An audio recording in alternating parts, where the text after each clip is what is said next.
Hello, everyone. Welcome to the podcast Byzantium and Friends. I'm Anthony, your host, and I am joined today by my colleague, Tina Sessa. Hi, Tina. Hey, Anthony. Good to be back. So we're doing something different today. I'm not going to record a separate introduction. We're just going to dive right into this. So most of the episodes that I do on the podcast have to do, with historical topics, but every once in a while, I find it fun and interesting to pause and kind of look at how we historians and scholars do our work, how we choose our topics, the institutional conditions under which we live. And this one is a more lighter version of that kind of episode. So for years and years, I just keep a list of things that we collectively do as scholars in our work. That's been nitty gritty, granular research and publications and our footnotes and that just kind of bug me. And I'm sure I've done all of these things myself at some point. But they're more like tropes that we do. So if you are a practicing scholar in the field, you might get a kick out of this. And we're not going to call you out by name. So no names. That's the rule. No names. And you might find it amusing. If you're not, this will be an interesting glimpse into kind of how the sausage is made. I actually do keep a list of these kinds of tropes that I've encountered in my research from the 4th to the 15th century. And I'm sure that you can find them before and after that too. Anyway, all right. So we're just going to go back and forth. And so the idea is that I'll try to explain something that I see that bugs me, or to use American expression, grind my gears, or with it stick in my craw, or say those things. Grind my gears. Maybe it's from Family Guy. I'm not sure. He always says, "You know what? I hate the 19th century." All right, and we haven't really rehearsed this much. We tossed some ideas back and forth earlier, but most of these might be a surprise to each other. And so I'm actually kind of looking at kind of our mutual reactions to these things. It's like, oh, I see this differently, or yeah, that bothers me too, or whatever. All right. So shall I start us off? Sure. Go ahead. Okay. So this is something that I didn't mention to you the other day when we were kind of rehearsing this a little bit. Okay. So it's a category of ideas, sort of interpretations, that every time they're presented as if they are innovative and original, and that they are always some kind of underdog that's struggling against an established orthodoxy that really needs to be resisted. Whereas in reality, these original ideas have been around for like at least 70 years, and in some cases a century. No one holds the dominant orthodoxy, and you cannot find it in print. And yet, so let me give you some examples. So here are two striking ones that I know. The schism of 1054. Oh God, yes, right? Yes. So every time it's mentioned, everybody feels that they have to resist this idea that something happened in 1054 that was of decisive importance. Like, we've known that for a century. Okay. And no one is saying the opposite. I mean, maybe you could find some website, right? The other one that I came across recently, again and again and again, actually I wrote an article on this, is the idea that borders are not these impermeable fixed boundaries that no one could ever cross, but that there's permeable frontiers, fluid frontiers. Yeah. Blah blah. Yeah.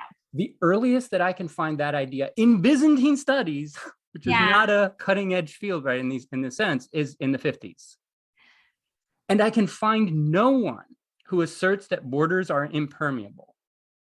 Yeah, I would say to both of these things, I hear you completely, that what you're mixing here is the sort of popular historical conceptualization of the past with what we do as historians, professional historians. So like 1054, that's something you learn in American high school. If you take European history, you won't be taught very many things about anything before the Renaissance. But you'll learn 476, 1054, you'll learn these.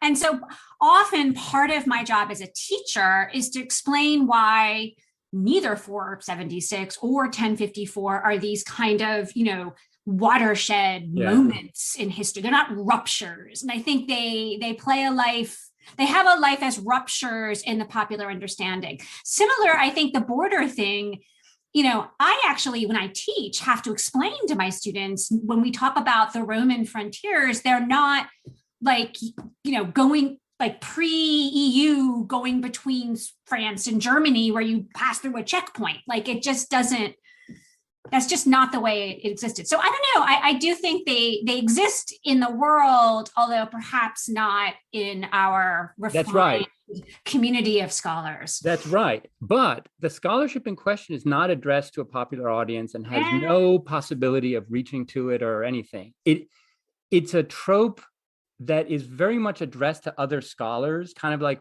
policing, like make sure you don't fall into this error again, even though like it would make sense to have some kind of campaign to get this idea out there, or however we do that, right? We don't have set instruments for that. But clearly these communications are intended for other scholars. And what I find interesting about how this is done is that the idea itself, like the new interpretation of 1054, whatever it is, the new interpretation of the borders, baked into it is this idea that it can't get rid of, that it's an underdog struggling against some orthodoxy that will never go away.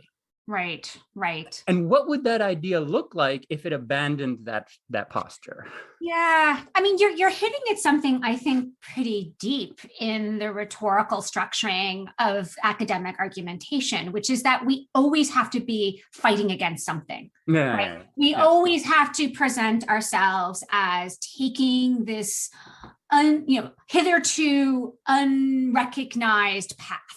And here's what everybody else does, and here's what I'm doing. I mean, we all do this. It's and in fact, if anything, for those of us who don't work in medieval periods where you're actually discovering new stuff, new data, and there are ways in which we do have new data for late antiquity, which is the field I work in. All we're doing is rearranging pieces on a chessboard, right? I mean, on some level, the pieces are set. We're not getting a lot new pieces. So how do we rearrange those? Well, we kind of, position ourselves as if we are fighting against some sort of overarching discourse that we, even if everyone would agree that nobody thinks that. And in fact, that kind of dovetails, and maybe in some ways so I came up, by the way, with 10, and I was sort of thinking David Letterman. Those of you who are older listening to this podcast might remember the David Letterman show, which has not been on for, I think, decades at this point.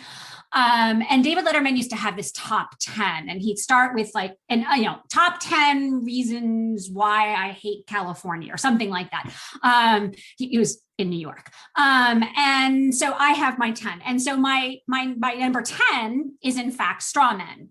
And I feel like this is a kind of flavor of the straw man, right? The arguments that reduce a complex argument to some position that is so simplistic and so easily debunkable, but that no actual living human being has ever made, right? I mean, it's insensitive. It's an artifice in and of itself. And the straw man is annoying. I mean, the straw man really gets me. Who thinks this? Who actually thought this was right? And by the way, the subspecies of that is when scholars use phrases like, well, scholars claim, but don't actually follow through with a footnote that names names. And so you're thinking like, who says this? Who are these people? And I'm constantly reading stuff that does this, and it drives me nuts. If you're gonna attack a position, which is great, I mean, I do it all the time. You got to name folks. You can't name names. You can't just hide behind this. Well, scholars say, who says this? Call them out. Grow a pair, as they say. Which is what we're not doing here. We're not naming names here. No, we're not naming names. We're not naming names. I mean, I could, but I will not, because that's just cruel. Have you heard the expression steel man? No, what's that? Yeah, so I've heard this I think this is something that like logicians and people who work like on debate, like meta argumentation theory or whatever, that if you're going to argue against the position, you need to argue against the strongest form of it. Okay, so steel as in the metal. Yeah, yeah. Okay. Oh, right. Yes. Yes. Okay. I want to make sure I was clear right. on that So, metaphor yeah. So the idea is that, sure, you can go after position and debunk it, but you have to present it in the strongest way that it has ever been presented, because that's what you need to go after. Yeah, no, I mean, again, there's so much rhetorical artifice that goes into how we make arguments that I think sometimes we forget we're doing, right? And the best stylists are those who do it and we don't even realize they're doing it. But a lot of our arguments hinge on, a lot of the strengths of our positions hinge on how we make the argument, right? Yeah. So maybe you folks in classics, you know, maybe you do have something on all of us. So I am going to name a name here. So okay. Alan Cameron, right? And he's no longer with us. The late great Alan Cameron. Yes. And when he wanted to debunk a position, I think he didn't go after strawman. He went after every possible. Yes, he tracked down every nook and corner in which an idea might be hiding and drew it out. Yep. And named every possible name you could name. Yes, no, for sure. Anyway, okay. Good for Cameron. You knew you were. He is not guilty of these things. No. I'm not sure he's a model, but I'm also, he certainly is not guilty of these things. All right. Should I go with one now? Yeah, go ahead. I've done two. So you've done two? Okay, I've done 10 and 9. The scholar's claim was like my number 9. Got it. So. All right. So I'm going to talk a little bit about translations. Oh, okay. Do you know the book Freakonomics that came out a few years ago? Yeah. Right. So what it was trying to do was use data to find cases of cheating in, like, for example, sumo. That were not, like, if you looked at each individual match, you couldn't say, okay, this was thrown. But if you looked in aggregate and you found patterns and they found patterns, you could say, okay, clearly a good proportion of these matches are thrown. We may not know exactly which ones, but it's irrefutable that this is happening. So my beef with translations, and by the way, I've done a lot of translations, right? And there are good reasons for doing translations. Now, some of the texts that I've translated are very difficult, sort of obscure Byzantine Greek, which is kind of why I took them on as a challenge. And I notice that these texts are rarely ever cited or discussed before a translation is published, and a lot afterwards. But everybody cites the original edition and not the translation. Well, not everybody. They have discovered this obscure Byzantine text through their extensive writing in the language. Yes. No. Sometimes they cite translations too. And this isn't just from my translations. I just see it in general. Like, I know when a translation has come out and suddenly there's this flurry of articles, right, and dissertations and such. And they're like grappling with the original. It's like, you could have done this before the translation, right?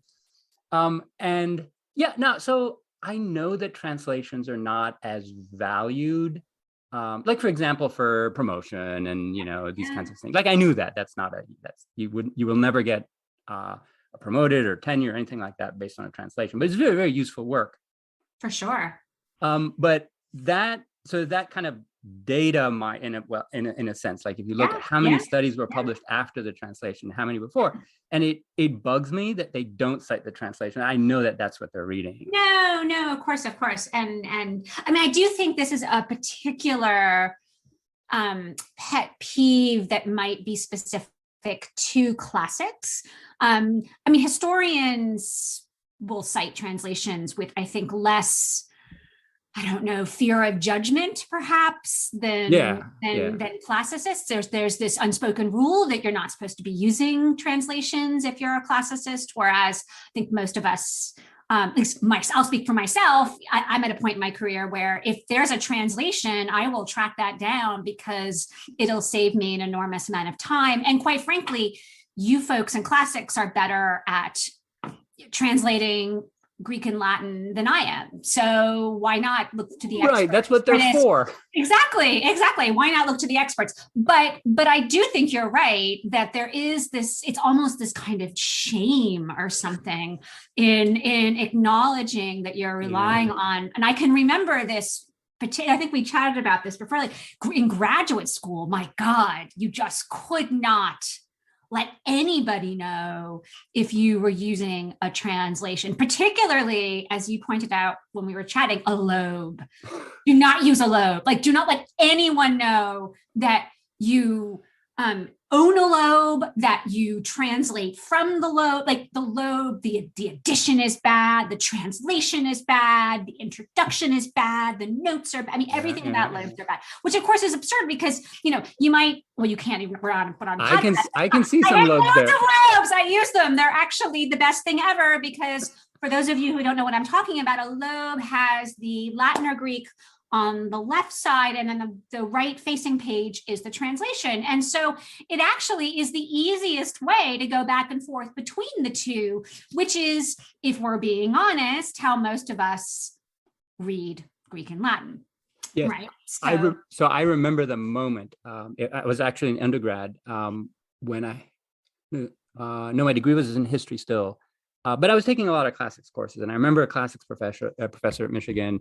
And I can't remember who she was talking about, but there was this like aside where she said, and she uses lobe. Oh, it was about archaeology. She was talking about archaeology. Of course, because the archaeologists, everyone always said their languages were terrible. And yes, and she's like caught this archaeologist consulting a lobe. And art historians, And I froze. I was like, oh, like I didn't know we weren't supposed to use. Like, no, exactly. I mean, I can remember studying for my language exams and like feeling like I had to sort of sneak them, almost like, you're putting, I don't know, a 40 in a brown paper bag. I'd have to wrap my lobe up, and put it inside some other book so nobody would see that I was using it. This is silliness for sure. But I get your pet peeve because this is precisely why translations are so helpful. They open up new lines of research because they do make it easier and more accessible. And it's annoying that people don't just own up to where you start. I'm with you. Honesty all the way. Yeah, in the history I'm writing, I mean, I use a lot of Arabic sources. I use a translation. Yeah. That's why they were made. I also wonder, and this is a little more serious, but there's a lot of discussion right now about classics and classics being privileged and elitist. And, a lot of times people are connecting this to race and gender. And I think all of that is absolutely right. But I think the other piece to this is classicists are so incredibly elitist about their knowledge of language, right? And so there's a sense of real I don't know what's the word. There's insecurity. And a lot of gatekeeping. Like this is one way in which those gates are monitored is, how do you use a translation? Do you use a lobe? Right, but there's a difference. So in the historical research, languages are more of a tool. Yes. Whereas in classics, they are kind of the thing. That's the thing. Of course. And I fully understand that. And I'm not suggesting that we should all abandon learning these languages because we have to learn them, and everyone should have to go through rigor. Anyone, including ancient historians, need to go through the rigorous training because otherwise you can't really ever know what you're looking at. Okay. But there is a certain amount, I think, of gratuitous gatekeeping that goes on that turns off people, and I'm thinking more on the undergraduate level, that potentially turns people off to classics, which is unnecessary and unfortunate because, classics, I think, is a great major for a lot of reasons. If only classicists were reading the text that I translate anyway. Okay. All right. Well, Sheldon. Okay. Give me another point. Okay. My number 8, gratuitously long block quotes within the body of a paper, or worse yet, a footnote. So like someone who has this enormous block quote and they just slap it in the middle of a paper. And the worst are when there's multiple block quotes. And by block, and what I'm talking about are, 50 15 lines, 20 lines. I mean, just really, what bothers you about it? Because typically the key material in that block quote is 1 or 2 sentences. It might even be a phrase. But the author just, I don't know, either they can't be bothered or they can't make a choice, or I don't know what it is. Don't bring me right to that line, that piece of information, or that illustrative example, that specific place that I'm supposed to be looking at in order to understand what this block quote, how it relates to the argument. There's something, I don't know, it annoys me because I feel like it's extra work. Yes. And that's what annoys me about it. I don't want to do extra work. It's interesting that you should say that, because I've caught myself doing something sometimes, and I don't know if it's a bad habit or a good habit. Maybe you tell me. I'll tell you what. When I come across a very long quotation in a piece of scholarship, I'll sometimes skip it and look and see the lines that follow afterwards. What is the author making of this, right? And is the conclusion that the scholar is trying to extract worth my going back and reading that quotation? Exactly. And if the scholar's any good, that discussion will follow the block quote. Yes. But of course, it doesn't always, right? I mean, sometimes the block quote, and this, to be honest, is a problem I see with undergraduate papers, right? I mean, you slap down the evidence, but you don't explain why it's the evidence. So yes, no, and that is a good strategy. And if I had to sort of, a particular annoying sort of subgenre is when that enormous block quote is in a foreign language, because that even untranslated German or Greek or Latin for that matter. And it's thinking, come on, like, who wants to work through that again? Yes. Particularly when I don't know exactly why it is this is here. Yes. So you mentioned earlier that it imposes extra work. And so it's worth saying a little bit what that extra work is. And for me, it is that you're stepping outside of the whole sort of discursive, voice of the scholar and the way that the argument is set up and whatever, to switch and reorient your mind and adapt to the genre, the context, the voice of a totally different author. In the midst of following a complex argument. Exactly. It's jarring. It is. It's cognitively jarring. And so I think that is why, and I mean, one of my personal goals as a writer is to try to make my prose and my argument as clear as possible, and to not tax the reader any more than I have to. Now, not everyone would agree with that. That's my goal, and that's my kind of stylistic. Yes, no, I agree. Thing. But because that is my stylistic thing, it annoys the hell out of me when people don't follow it. Yes. And I have more things on my list to this point. Yes. So I that just, and the key word, by the way, when I first introduced this, is gratuitous. I mean, there are times when you need a really long quote, when there's, I don't know, an ekphrasis or something. I mean, whatever, there's something that you need the whole thing. I'm not saying it's never, ever warranted. It is sometimes. Yes. But boy, do you need to explain to me, coming in and coming out, why it is I have to spend all that time. And for those of you who put those in footnotes, like, forget it. I ain't reading any of that. So don't even, if it's in the footnote, you've completely lost your reader. Yeah. It's even worse when the, let's say, article is in German and it is quoting a literary text, also translated into German, but a very different register of the language. Yes. More florid, more complex syntax, different vocabulary. Yes. No, exactly. Put it into the sun. Yeah, no. Well, that's when you just wish they would put it back in the original. So if that, in fact, that quote itself is a translation, like a German translation of Latin or Greek. Yes. I often think, God, I wish they just, No, like, because put it back in Latin. Sometimes my Latin is better than my Yes, German. exactly. So, exactly. Just give me the Greek. Yeah, exactly. All right. Okay, can I go? Yeah. All right. So here's something that I call refutation by 19th century. So this is when an idea or concept is understood to be invalid simply because someone in the 19th century expressed it. Now, let's be clear. There is a lot of dark stuff in the 19th century, right?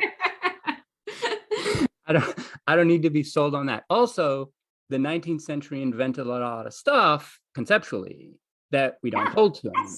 Yes, no. Fine. So did the 20th, right? But by itself, that's not enough. And I've often seen, so you're trying to refute, usually it's not a specific idea, but a concept. If you can like associate it with the 19th century in some way, vague way, it's almost like this person used to hang out in a bad neighborhood, and so he's kind of suspicious or something. No, association. That's not enough. You have to say what's wrong with the idea, because the 19th century also came up with a lot of stuff that we still use. And so let me ask you a question. I mean, do you think that our field, consciously or probably more unconsciously, embraces a kind of Whiggish understanding of historical knowledge? That is, anything from the past has to be more primitive and less sophisticated or just plain wrong versus what we are producing today, because we are progressing intellectually, or at least as scholars, maybe not intellectually, but we are progressing as scholars over time. I mean, is that why people do this? I don't. So there are two questions there: whether we actually believe that, and I think that we do in practice, but hesitate to say it. Fair enough. Right, because I mean, I think that the idea of any kind of progress makes you look so naive, these days, that you'll hesitate to admit it. Yes. Even though in practice, like you have to commit to that view, otherwise what we're doing is kind of pointless. On a certain level. Again, pieces on a chessboard. Yep. Right. So I think that, so there's a question about whether we can, without embarrassment, embrace the idea of progress. Now, by the way, let me just say for the record that for years now, I've been writing a new history of Byzantium, and I'm almost done. Congratulations. And thanks. I'll need some therapy. I am amazed at how much substantive, real progress on so many issues, ranging from dates, editions, interpretations, everything that has happened in the past generation. Just amazed. And without all of that, first of all, I wouldn't have been able to write it the way I did. And secondly, there might not have been even a reason to write it. Yeah. Right? Like we're just still stuck in, right? Yeah. So it was really amazing. I'm actually even thinking of, well, I shouldn't say that, but I'm actually even just thinking of dedicating the book just to my colleagues in the field for doing all of the work that enabled me to do this. Like, it's incredible. Yeah. But wait, no. So you had asked if we're, well, if this this kind of guilty by 19th century. So I don't think that kind of argument, the reductio ad 19th century, I don't think that it's that it necessarily comes from that point of view. I think it has to do specifically with the 19th century, and which is a odd century. And actually, I even found a interesting article by one of my favorite 19th century intellectual historians, Suzanne Marchand, who wrote about German Philhellenism and German Orientalism in the 19th century. Anyway, and she wrote this article, which is basically about why are 19th century historians so embarrassed of their work? And it's got this wonderful line in it, which is I don't know when I first became embarrassed of the 19th century. It wasn't in my undergraduate years. So there's this idea that the 19th century is basically the ideological template for everything that went wrong in the early 20th. And all these ideas about race, it's seen entirely in terms of racism, colonialism, Yeah. and you name it. And the more, how to put this, the more sort of positively aspirational aspects of the 19th century, technological progress, industrialized, just basically the kind of social engineering projects that were supposed to elevate humanity out of misery, right, are not, they're looked at as naive and, or cynically or whatever. So the whole century has this bad aura, this bad vibe. And I think that's how that argument works. yeah, no, I for sure. And I mean, never mind, the 19th century is also the period of the birth of the modern university, Journals. the disciplines that we Yes. all kind of know as just in the background are invented largely in the 19th century as Exactly. as specific institutions. Yeah, I mean, I think you're right. And not to mention colonialism and imperialism predate the 19th century, and Yeah. why the 19th century has to bear the brunt of the 16th century or the 15th century. If we want to we can Yeah. go earlier than that, is a good question. But I think it's easy. I think it's sort of the most egregious period in terms of these social engineering projects, in terms of the height of European imperialism and sense of superiority. All of that is very much built around the 19th century. No, I think that's all true. But it doesn't mean that everything that came out of the 19th century is ipso facto inferior to what. No, exactly. I mean, my God, we couldn't do any. I mean, I use the MGH. This is this. Oh yeah. Which is basically a collection of editions that are still the only things out there for me that were, largely begun in the 19th century by Theodore Mommsen, right? I mean, what would our field look like without Theodore Mommsen? Have you bookmarked the online version on your browser? I have, although it's not good. I mean, it's not. This is a whole other conversation, what's going on with that, because there's this weird beta version that's not very good. I mean, maybe I'm looking at the wrong thing. Anyway, we can talk about this, but. Sure. Okay, so you go, number 7. Number 7. This kind of is in a little bit connected to the one I talked about earlier, but it's along this lines. Superfluous bibliography and citations. When you just pile on citations to particular events, people, developments, whatever, that are, when 4 would have sufficed, you have 14. And you have so many that I, the reader, start to suspect whether you've actually read all of these, and whether there's not some sort of performative erudition going on here. And I'm particularly talking about footnotes. And you don't see this that often, but every now and then someone will throw in a citation in some language that I find really hard to believe they read, like, I don't know, Hungarian or something. That annoys me. I mean, those. Okay. Yeah, so I was taught in grad school, never cite anything if you haven't read it.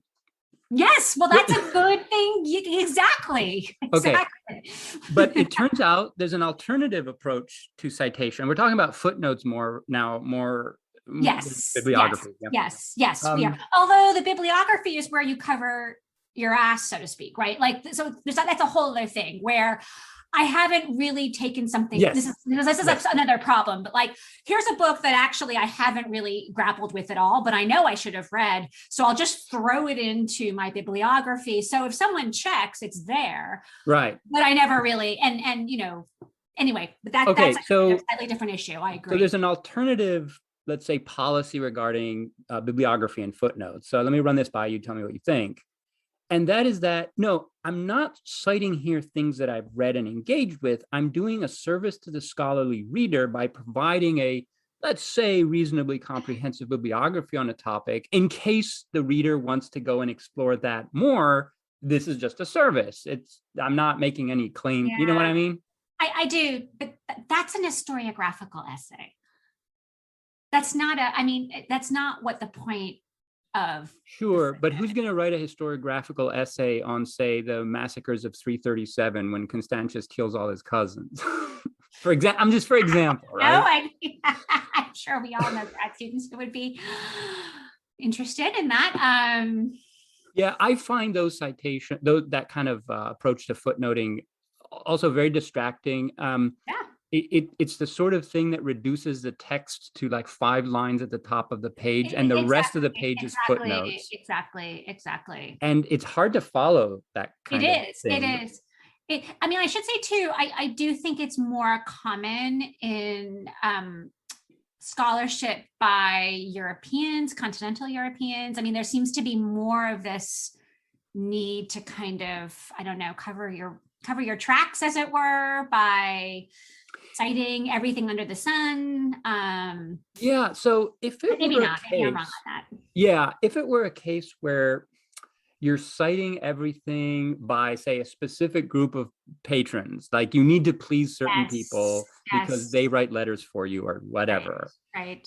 But that's not often what happens, because usually these citations go back to like usually the 19th. They go back to Adam.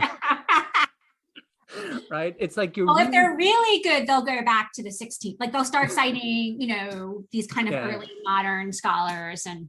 Okay, so let me try to defend this. I'm not trying to defend it. Really, I'm just kind of, let me try a different approach. I have been on hiring and promotion committees in Europe. Not in the, this does not happen in the US as far as in my experience, where it's possible. I've heard colleagues object to the candidacy of, say, X or Y because they don't cite this particular work or that particular scholar in their notes, as if that is a professional oversight that implies incompetence. Like if you were truly competent, you would have cited Professor X's book on whatever, even though like it doesn't have anything relevant to your argument necessarily. Like you don't need to cite it to, as a plank in what you're doing. Right. But that instills this sort of defensive approach. Like I have to cover myself, like you said, right? I don't want someone to say, oh, but he's unaware of, Smith's book from 1902. Right, because somebody else thinks that's the most important work ever created on whatever you're doing. Yeah, no, I mean, there's a bunch of different things going on here. I mean, sometimes it is citation as defense, citation as homage, like, there's all sorts of ways in which the footnote takes on roles that I personally don't think it should do. Yeah. But this is, again, my pet peeve. This is not about some sort of universal set of rules that I'm laying down. Yeah. All right. I just think footnotes should do what they're supposed to do. I mean, I have a very almost clinical. Yes, I agree. Approach to footnotes. I agree. And a more recent, this actually leads me to my next point. Okay. All right. So you could say a most recent study of something that itself cites the previous studies is sufficient. You cite that one and people can go there and find all the previous ones. Yeah. Okay. So here's where that approach is used in a mischievous way or in a sort of dishonest way. And this is what I call laundering scholarly opinions. So how does this work? So normally you will have either a school of thought, that has a particular view of a topic, and so doesn't like the work of other people, scholars who don't share that view of the topic. Or it might be a patron-client network, which a lot of those exist, again, especially in Europe, but it's a different topic, where they tend to like to prefer, they prefer to cite scholarship like from within the network, right? Because I think actually this might increase their citation indexes, and they're all kind of mutually increasing each other's citations. Okay. Now, suppose that a scholar from outside the fold, maybe someone you don't like, either personally or is not part of the network, or whose scholarship generally you don't agree with, but writes this one thing that is good. Right. And that is critical for your own work. Yes. Now, but you don't want to cite it. So what happens often is that you get a junior member of your network or school to write an article on sort of the same topic that kind of reviews recent opinions about this, including that by the outsider. Right. And maybe tweaks it a little bit, adds a few, like, maybe it wasn't the 4th of September, but the 5th of or whatever. And so then so those opinions are now laundered into a citation by a member of the network. Yeah. I've seen that happen. Yeah, no, that's devious. I mean, it suggests that there's a real kind of, I don't know, intentionality to it. I mean, do you see like a cabal in, control? I mean, where are we going with this? Like, how deep is this conspiracy almost? I mean, this is deep. I've never been part of such a network, so I honestly don't know if it can be done that way. But they exist. Well, again, it's like, come on. The idea belongs to, Scholar X. Right. You can recycle it all you want, but like, credit is, you might not like other things that scholar's written. Yeah. Fine. So, no, and actually, in all seriousness, where I do think this is a problem is I think sometimes Scholar X might be a woman. Yeah. I mean, a lot of times this has to do with gender and perceptions of authority within a field, right? And how scholars are kind of ranked in this informal yet very concrete way. And so that can be quite nefarious when these kinds of things happen. I guess the piece I'm trying to imagine that conversation between the senior scholar and his student, and I'm going to gender that deliberately. Okay. His student. And I'm wondering, I mean, do you see that as a discussion? I mean, does the senior scholar say, hey, here's an idea, take this article that just came out by, some woman in some, random American institution that we're not interested in. We have no connection to her and we don't care. How can you take this and build on it and do something else? I mean, do you imagine something that specific and deliberate, or do you think it's more baked into just how people approach scholarship, again, in a world where there aren't a lot of new data sets flowing in to get our hands on? Yeah, no, I think it can be done without anything so explicit. Okay. I think that it's like I was watching this video the other day on YouTube, like over lunch, where it was like a mob boss that just keeps giving vague orders to the henchmen. It's like, well, go take care of this problem, and the henchmen like, do you mean kill that person? Like, what do you mean? Right? So no, I imagine a situation that's far more like, well, Scholar X has written this. It's interesting, but it needs to be, changed in certain ways. Like, I think there's something wrong. You focus on the wrong things. Like this doesn't seem right, and that doesn't seem right. Why don't you do something where you fix, or put it in context or whatever. And yeah, that just eventually becomes the thing that the network cites. In the case of women, what's interesting is that I think there might be a question of authority there. In other words, let's suppose that publication is actually pretty important for the argument that you want to build. But you'd so much rather rely overtly on like some established male scholar. Yeah. And so, they'll just kind of pile onto that and create a secondary bibliography that can then be cited on the surface without having to get to where it's all coming from. Right. And the women's that seminal piece by the woman gets buried in the footnote, if cited at all. Yeah, no, I've seen that happen all the time. I mean, quite frankly, it's happened to me. So I completely see that. And it is frustrating. It's very, very frustrating. So, I mean, Paul, I think this was your phrase from a conversation a while ago, the politics of citation. I mean, it's oh yeah. It's real.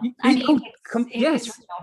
Yes. I've seen some articles it's the citations is pure politics. It's just who I want to like kiss up to, who I want to put a stamp of approval. Like that's it. It's not based on like what's being published in that area. Yes, it's extraordinary. Yeah, actually, this leads me. This was actually my top 10 annoyance, but I'll jump to it. It fits perfectly. Okay. Acknowledgements that thank every single important scholar whom you've ever been in the same room as, right? Those acknowledgements that are like name pages after and name pages. after Yes. name, and they're all really important people. And this is somebody, you know, and it's almost always junior scholars who do this. Don't do it, people. Just cite the folks who actually helped you. If somebody made a comment on a paper you gave at a conference once, that person doesn't need to be cited in your acknowledgements. I mean, that kind of thing really annoys me. So why do you think it's done? For the reasons that we were just saying. It's about politics. It's this person's attempt to situate themselves, and I won't gender it, although I do have opinions, probably unscientific, anecdotal sense of whether men or women do it more, and I would say men do it more than women, but that's just my sense. Let me position myself in a network. I mean, part of it, or multiple networks, right? I mean, this kind of thanking business, which, yes, we should thank the people who help us. It's important, but don't thank somebody because they're famous. And, maybe they've told you they liked your paper. I don't know. Okay. So can I give you a funny spin on this?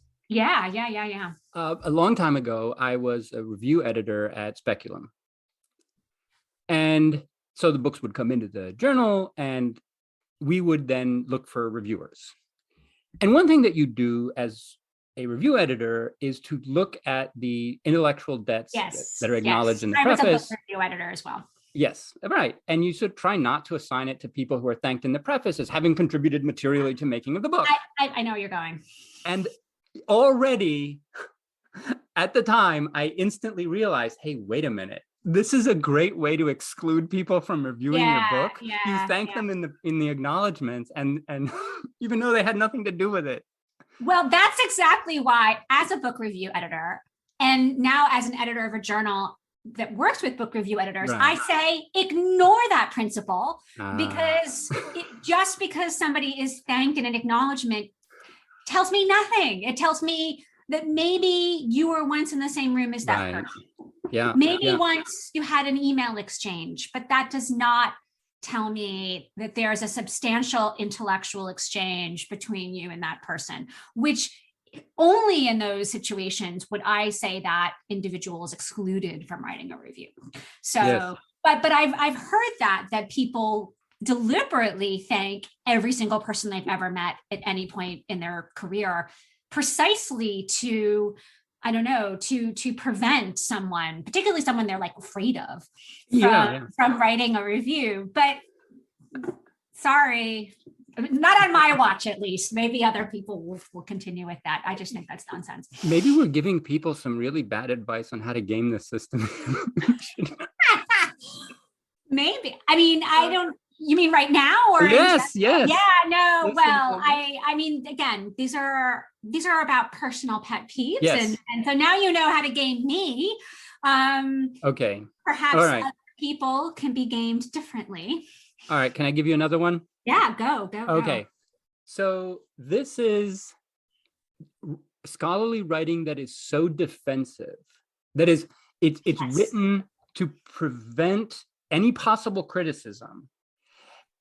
And it goes so far as to deny that anything meaningful can be said about the topic in question. Right? And that, so this bothered me so much, defensive writing, that I tried hard in writing this history of Byzantium to exclude it entirely from my writing altogether, as much as I could. In other words, okay, some things you just don't know about, and you have to acknowledge that. But I was reading these books on prose, And there's this wonderful book on classical French prose of the 17th century, which I found that type of prose to be pretty interesting. And I'm going to read you a quotation of that. They talk about precisely this thing. There is something at least mildly fraudulent about offering to present a subject and then substituting for it the problematic nature of the presentation.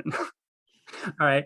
And this one, I think this one was from Pinker, who also wrote a book on style. And he has Steven Pinker. Yes. Okay. Yes. It was a good book on style. Like, say what you will about his views about modern progress or whatever. And so he has the following example, which will ring so true about so much scholarship that I read. Let me tell you how to make bread pudding. My God, have you any idea how impossible it is to actually explain how to cook in writing?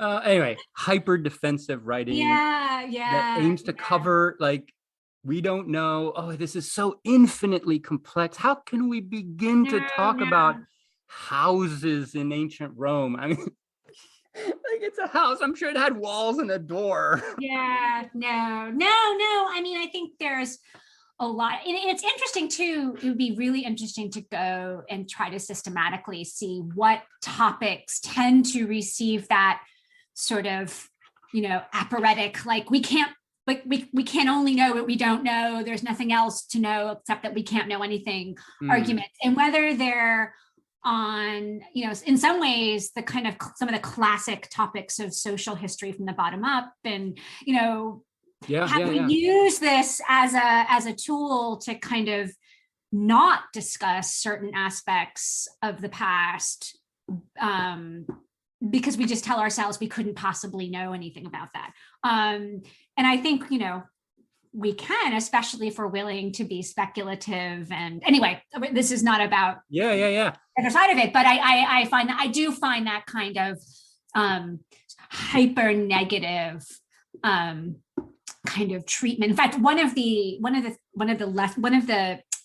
exercises that I give my undergraduates when I teach a kind of introduction to historical methods is we read Natalie Davis's The Return of Martin Guerre, who uses her sources to great ends that are, and it's deeply speculative social history. She's trying to reconstruct the emotional lives of peasants, right? Who left behind no writings themselves. It's an extraordinary work.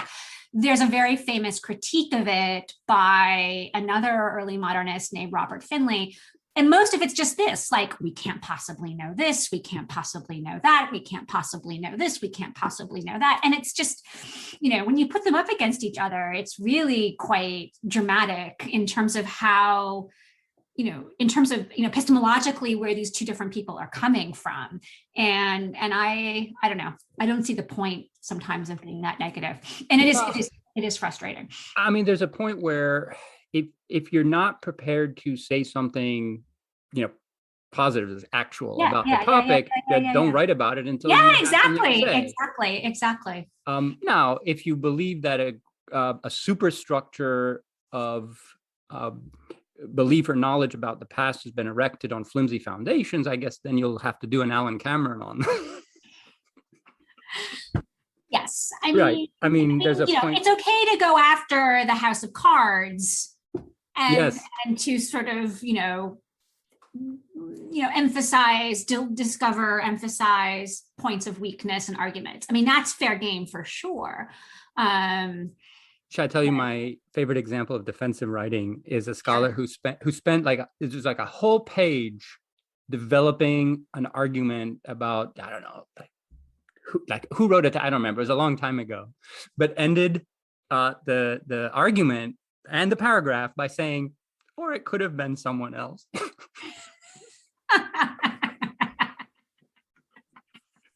And this was so that no one could say, but you didn't consider that it could have been someone else. Well, that was some reviewer said this. And so right. Yes. That's his covering his ass again. Here, yep. Okay, could have been something else, which of course, could be the last line in pretty much everything I've ever written. So, Yeah. I've only got one more. Okay. You probably have more. I do, but I don't have to go through them all. I'll try to select. You give us one more, and then I'll Okay. give. Yeah. Oh, okay. Actually, I'll do two. Okay. Quickly. Titles that don't tell me what the article, essay, or book is actually about. That was a big thing in the 80s and 90s. I know, early 2000s. And oof, I've now come back to this place where I just want to know what the article's about. Just tell me what it's about. That's one. And then the other one, overuse of the phrase, as I have argued elsewhere. Why does that bother you? Because not the overuse. I mean, the phrase overuse. Itself. Like, yes, okay, you can use that maybe once in an article. Like, okay, yeah, if you want to set up something that you've made an argument, but the people who come back to it over and over and over and over and over again, then it just feels like I'm reading a rehearsal of this argument you've already made. Or you haven't bothered to do anything new. You're just taking work you've already done and using it typically in a defensive, critical way to beat up somebody else. Yes. So the as I've argued elsewhere, used repeatedly over the course of an article or chapter, or whatever, referring to the same one thing that yes. Yeah, okay. that would be a particular, yes. And that's often what it is, right? I mean, yes. It's like one article. And so here's a possible scenario for how that might happen.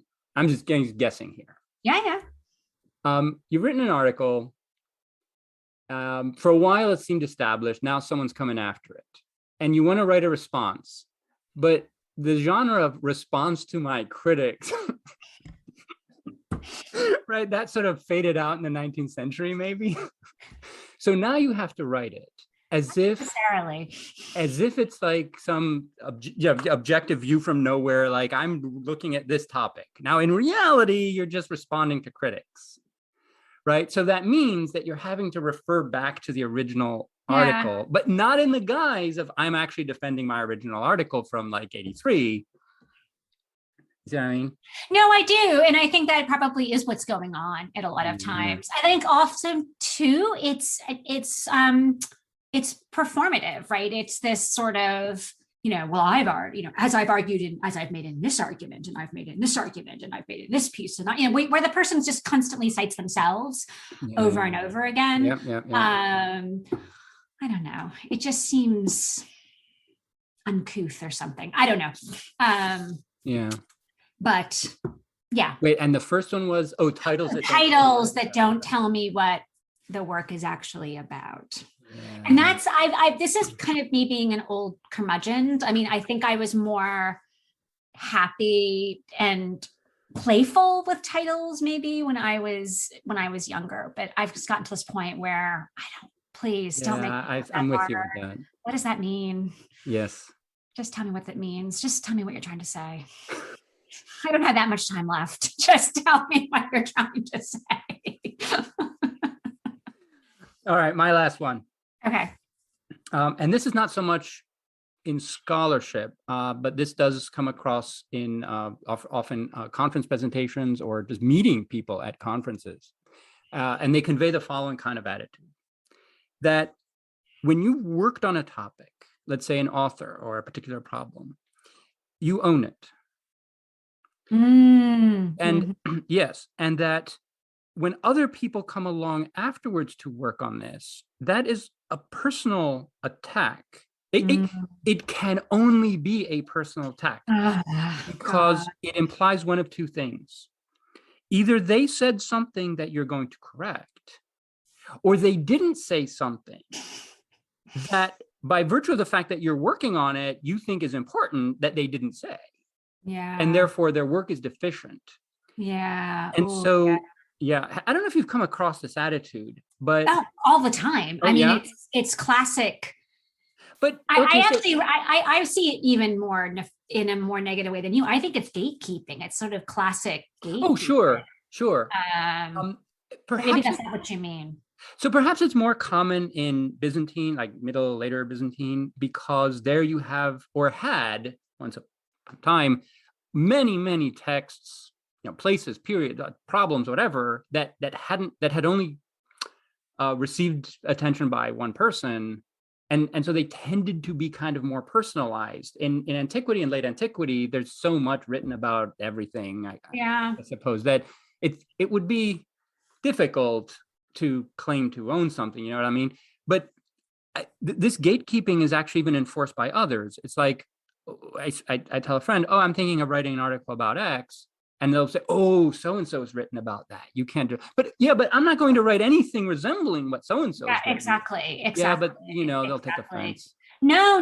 I mean, that's, again, I think this is something that it's one of the uglier parts of academia, particularly our world where the stakes are relatively low. You have people whose entire selves are built around their expertise in one particular, in one tiny little thing. And if you wade into that and you don't cite the right things, you don't talk to them first, you don't get their sort of blessing.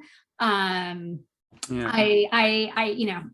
certainly, when I was working much earlier on in my career on stuff to do with the papacy. Woof. Oh.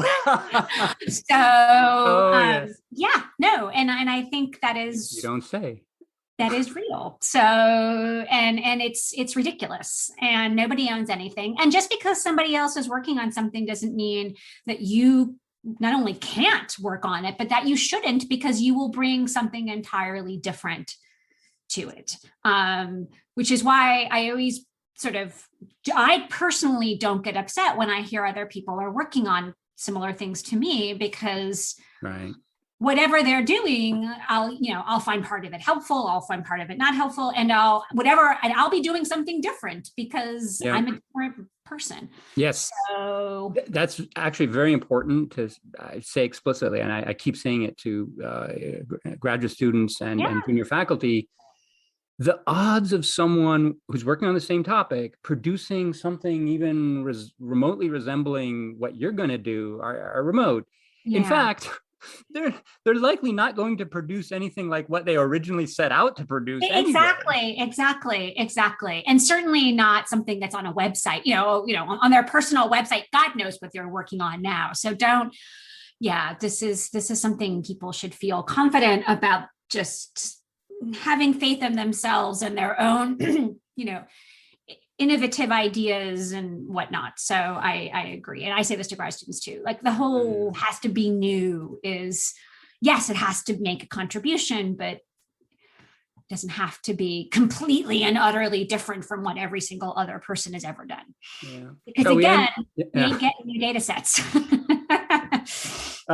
Shall we find some positive note to end? Because yes, no. There's lots of positive things to say. Sure. These are, I feel like mostly we've been sort of nitpicking. Yes. So so it's important to acknowledge that these are pet peeves.